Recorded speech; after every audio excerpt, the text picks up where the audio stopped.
ফটোশপের একটা মাথা নষ্ট করা ট্রিক শিখবেন, যে জোনে আপনাদের স্বাগতম।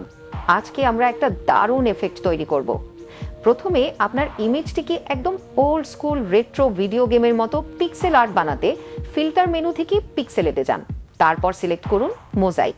ব্যাস, স্লাইডারটা বাড়িয়ে আপনার পছন্দ মতো হেভি পিক্সেল লুক নিয়ে আসুন। এবার আসি আসল ম্যাজিকে, যা আপনার ইমেজের ডিটেইলসগুলোকে একদম শার্প করে তুলবে। এর জন্য আমরা ব্যবহার করব হাই পাস ফিল্টার। চলে যান ফিল্টার থেকে আদার, তারপর সিলেক্ট করুন হাই পাস। রেডিয়াসটা এমনভাবে সেট করুন যাতে শুধু এজগুলো দেখা যায়। এরপর লেয়ারের ব্লেন্ড মোড পরিবর্তন করে ওভারলে করে দিন। দেখলেন তো কত সহজে ছবিটা একদম ক্রিস্পি আর প্রফেশনাল হয়ে গেল। এইরকম আরও ইউনিক ফটোশপ হ্যাকস দেখতে এখনই আমাদের চ্যানেলটি সাবস্ক্রাইব করুন।